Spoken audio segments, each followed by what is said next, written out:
Ассалаумағалейкум, қайырлы күн, қадірменді Конфес Теміртау парақшасының оқырмандары. Сіздермен бірге кезекті тікелей эфир дәрісінде жолыққанымызға шын жүректен қуаныштымыз. Бүгінгі талқылайтын тақырыбымыз бұл интернет кеңістігіндегі жалған діни уағызшылардан қорғану мәселесі болмақ.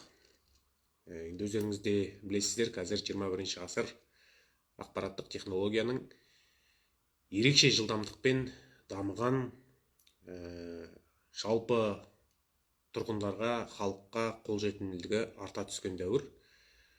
Енді бұл кезеңде ақпараттық қауіпсіздік мәселесі бірінші орынға шығады. Оның ішінде адамдардың осы діни қауіпсіздік мәселесі де бар.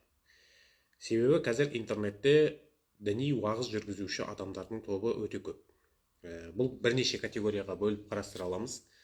Бірінші кезекте айтатын болсақ, бұл кәдімгі ресми Қазақстан мұсылмандар діни басқармасы мақұлдаған, сол басқарманың кәсіби білікті мамандары жүргізетін уағыздар, діни сабақтар болса, екіншісі түрлі жат ағым өкілдерінің арнайы мақсатта жүргізетін уағыздары, оның ішінде шетелдік уағызшыларды айта аламыз. Сондай-ақ қандай да бір діни білімі, біліктілігі болмаса да, анадан естіген, мынадан естіген ақпараттарын қорытып, өз бетінше діни сауаттылық тақырыбында дәріс жүргізіп жүрген азаматтар. Діни уағыздардың қауіптілігі сол, бұл адамдардың психологиясына кері әсер етіп, оларды қоғамның ажырамас бөлшегі емес, керісінше қоғамға қарсы қою, мемлекеттік ұлттық қауіпсіздікке нұқсан келтіру фактілері тіркелуі мүмкін. Сондықтан да интернеттегі діни уағыздардың ішінде жалған діни уағызшыларды қалай анықтай аламыз деген сұрақ туындайды бұл жерде. Бұл сұрақтың жауабына бірнеше категорияға, бірнеше дүниелерге назар аударуға шақырамыз. Бұл бірінші өтірік ақпараттың көп берілуі. Яғни уағыз айтып жатқан адамды тыңдайтын болсаңыз, оның айтып жатқан дүниелерінде қандай да бір нақты дәлелденген ғылыми немесе логикалық сарапқа сыймайтын ақпараттар болуы мүмкін. Тек ерекше эмоцияның, ерекше дауыс ырғағының нәтижесінде ғана ол ақпаратты қоғамға таратып, адамдардың сеніміне ие болуға тырысады. Екінші бір белгісі, бұл адамдар өздерін ерекше етіп көрсетуге тырысады. Яғни ерекше білім иесі немесе қандай да бір танымалдылыққа ие болған адамдар болуы мүмкін. Тіпті TikTok, Instagram желілерін қарап отырсаңыздар, діни мамандығы жоқ болса да, блогер ретінде немесе басқа саланың өкілі ретінде танылған адамдар осы уағыздарында өздерінің сол танымалдылықтарын жиі қолдануға тырысып бағады. Келесі бір жалған діни ұйымдардың белгісі, бұл дәстүрлі қоғамдық құндылықтарды жоққа шығара отырып, адамдарды қоғамға қарсы қою. Бұның ішінде қазақтың ғасырлар бойы қалыптасып келе жатқан салт дәстүрін, мәдениетін, әдет ғұрыптарын жоққа шығаруды жатқыза аламыз. Шын мәнісіне келгенде, егер кәсіби білікті мамандардан, дін мамандарынан, теологтармен кеңесетін болсаңыз, ол қазақтың дәстүрінің ешбірі дінге қайшы емес. Тіпті дінмен, шариғаттың талабымен астасып, үндесіп жатқан дәстүрлер деп айтуға болады. Себебі қазақ болғалы, ислам дінін қабылдағалы бәленбай ғасыр өтіп кетті. Егер тарихты қарайтын болсақ, қазақ даласына ислам діні қараханиттер дәуіріне келді дейдік. Одан бері қарай қаншама хандықтар, империялар өтті. Осы аралықта ислам дінімен бірге халқымыз жасасып келді. Біздің ұлттық мәдениетіміз, дәстүріміз, құндылықтарымыздың барлығы дінмен бірге біте қайнасты. Сырт көзге ол айырмашылық болып көрінуі мүмкін. Неге десеңіз, қазақ ол дінді түбегейлі бар форматында қабылдаған жоқ қой, өздеріне бейімдеді, өздерінің мәдениетіне бейімдеді. Және мынау кеңестік дәуірдегі 70 жылдық кезеңде біз өткен мен бүгіннің арасын ажырап қалдық. Осы кезде дәл қазіргі біздің дін мен дәстүрді бөліп қарап жүруіміздің де басты себебі осында жатыр.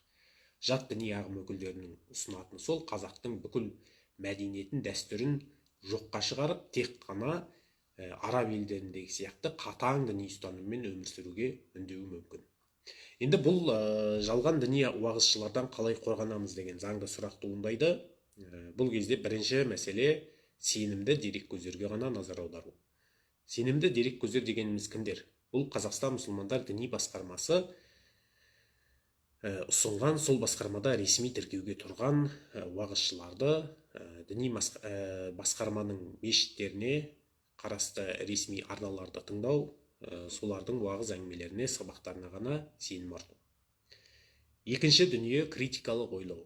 Қазақстанда кейінгі жылдарда кең талқыланған және қоғамның барлық саласына дендеп еніп келе жатқан мәселенің бірі осы сыни тұрғыда ойлауды дамыту дейді. Тіпті орта мектептерде бұл уақытта арнайы сабақтарда өтеді жаңылмасақ. Адамның орысша айтқанда критическое мышление, қазақша сыни ойлау дағдыларын дамыту дейді. Деструктивті жат ағым өкілдерінің басты мақсаты да сол, олар адамды сыни ойлаудан алыстатуға тырысады. Сыни ойлау дегеніміз не? Сіз бір ақпаратты естідіңіз, әрі қарай ол ақпарат дұрыс па, бұрыс па, бәлкім басқаша болар деген тұрғыда ой жүгіртіп көрсеңіз, сізге біраз дүниенің басы ашылар еді. Ал деструктивті бағыттағы діни ұйымдар сіздерге Құдайдың айтқан сөзі деп өз сөздерін жеткізеді, және ол туралы қандай да бір сұрақтарды қоюға, оған күмәнмен қарауға түбегейлі тыйым салады. Олай жасасаңыздар күпірлік болады деген ойды таңуға, сол ой арқылы адамдарды қорқытуға барын салады. Сондықтан критикалық ойлаудан қашпаңыздар, керісінше кез келген мәселеде, кез келген әңгімеде оның дұрыс бұрыстығын ойластырып, қосымша ақпарат іздеуде мән беру керек. Үшінші, бұл ақпараттық сауаттылық мәселесі. Бұл да бүгінгі күннің ең өзекті мәселелерінің бірі деп айтуға болады. Себебі Қазақстанда факт-чекинг мәселесі өте ақсап тұр. Бізде қандай да бір мәселе туындайтын болса, қандай да бір сұрақтар болатын болса, оны зерттеп, зерделеп жата бермейміз. Тіпті бір ақпарат кеңістігінде қандай да бір жаңалық шықса, оны шын көріп, жаппа тармағай бөлісіп кететінде теріс әдеттеріміз бар. Бұл ақпараттық сауаттылықтың жоқтығы да діни алауыздық пен араздықты қоздыруға алып келуі мүмкін. Нақты мысал ретінде келтіретін болсақ, осыдан бірнеше жыл бұрын әлеуметтік желіде мынау Шығыс Қытай мемлекеттерінде болып жатқан Мьянма еліндегі мұсылмандарға көрсетілген қорлық зомбылық әрекетін айтсақ болады. Шын туайтына келгенде бұл енді Мьянма елінде сонау 60-шы жылдардан бері қарай келе жатқан трагедия. Бірақ соны кейінгі жылдары қазақстандық сегментте бөліспеген адам қалмады. Бүкіл әншілеріміз, өнер қайраткерлері, тіпті қоғам қайраткерлерінің өзі бөлісіп жатты. Бір назар аударатын дүние, олардың әлеуметтік желіге салған суреттерінің 70-80%, кейде 90%-на дерлігі бұрын басқа өңірлерде болған ақпараттар. Бұл ақпараттық сауаттылықтың жоқтығынан, факт-чекинг жасамау салдарынан осындай теріс бағытқа қарай жол жүріп кетіп жатқан кезеңдер болды. Сондықтан да қандай да бір ақпаратты көретін болсаңыздар, дін мәселесіне байланысты да қандай да бір жаңалықтарды еститін болсаңыздар, бірінші кезекте факт-чекингке мән беру керек, екінші ол ақпараттың ресмилігіне назар аудару керек. Сонымен қатар діни уағызшының уағыздарына критикалық ойлау тұрғысынан қарап, сараптау жүргізу міндетті. Жалпы адамдардың діни сауаттылық мәселесі бұл бірінші кезекте адамның жеке өзіне қажет дүние. Себебі адам өзінің қауіпсіздігін ең алдымен өзі қамтамасыз етуі керек. Екінші, бұл жалпы қоғамның назар аударатын проблемасы деуге болады. Себебі қоғамда діни алауыздық туындайтын болса, бұл тыныштық бұзылады және мемлекеттің ішкі тұрақтылығы мен дамуына да айтарлықтай тежеу салынады. Жалпы біздің айтпағымыз осы.